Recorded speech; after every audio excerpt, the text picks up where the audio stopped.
Mình xin chào tất cả các bạn nha. Chào mừng các bạn đã trở lại với kênh YouTube của mình.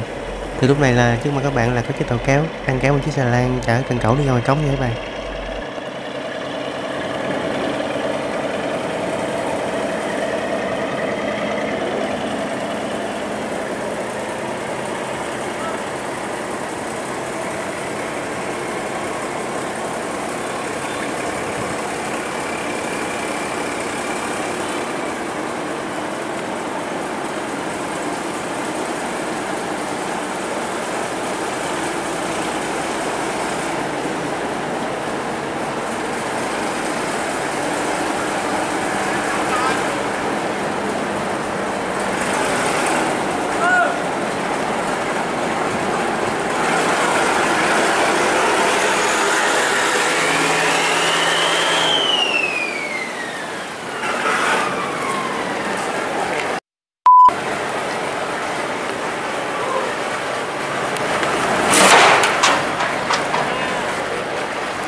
Thì lúc này là xà lan đã va chạm vào cái phần bê tông nên đã bị mất một lỗ nha các bạn.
Hiện tại lúc này là nước đang gồng nha các bạn, nhưng mà nước đã chảy yếu lại. Một chút xíu nữa là có thể là nước sẽ lớn, và trường hợp tàu kéo mà kéo xà lan đi xuôi nước thì mình nghĩ là hơi khó khăn hơn là kéo xà lan đi ngược nước nha các bạn.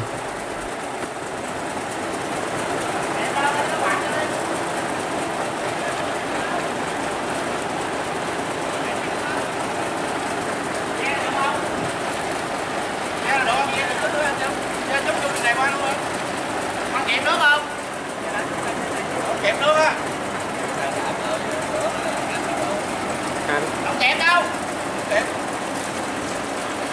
Kẹp đâu nó quạt ơi.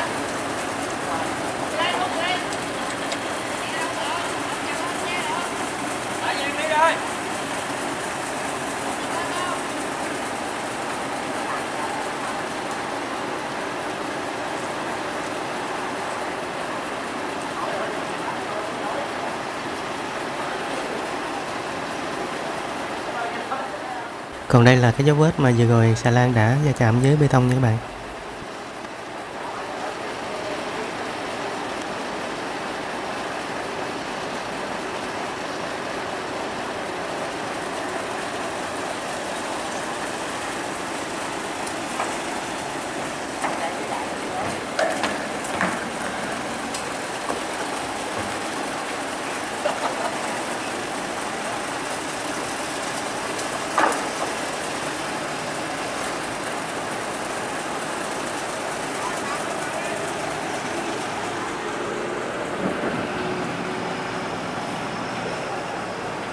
Hiện tại lúc này là nước bắt đầu lớn nên cửa cống đã dạt ra một phần nào đó nha các bạn.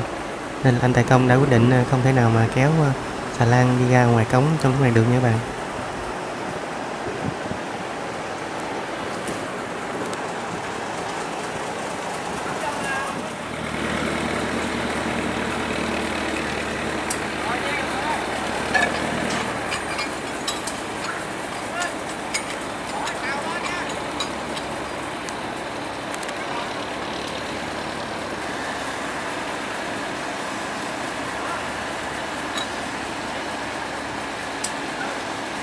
Lúc này là cần cẩu đang cố gắng kéo thanh sắt để mà bỏ lên xà lan nha các bạn.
Lúc này là do áp lực của nước nên cứ cống đã được đẩy vào bên trong nha các bạn.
hình gửi